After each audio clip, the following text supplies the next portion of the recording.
আসসালামু আলাইকুম বন্ধুরা, আজকে রেসিপি হায়দ্রাবাদি তালা হওয়া গোস্ত। এই যে গোস্ত নিয়ে নিয়েছি আমি, এটা কুকারে দিয়ে দিচ্ছি। আমি এখানে হাড় ছাড়া মাংস নিয়েছি 800 গ্রাম,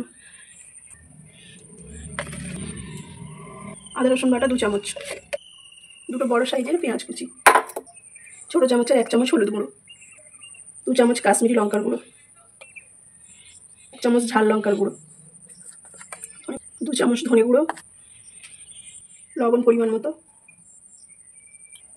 দিয়ে দেবো হাফ বাটি পানি। ভালো করে মিক্স করে নেবো।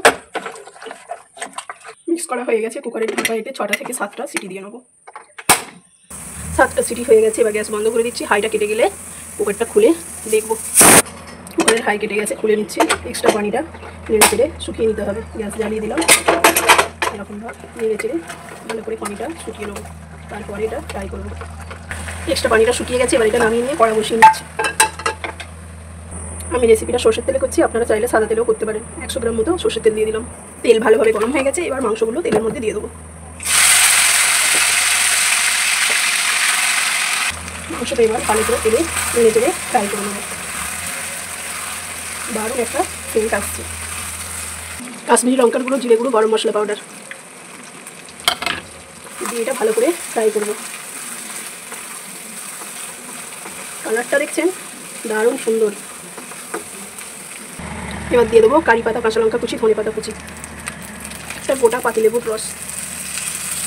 একবার শুধু এগুলো সবের সঙ্গে মিক্স করে নেব, নিলেই রান্না কমপ্লিট।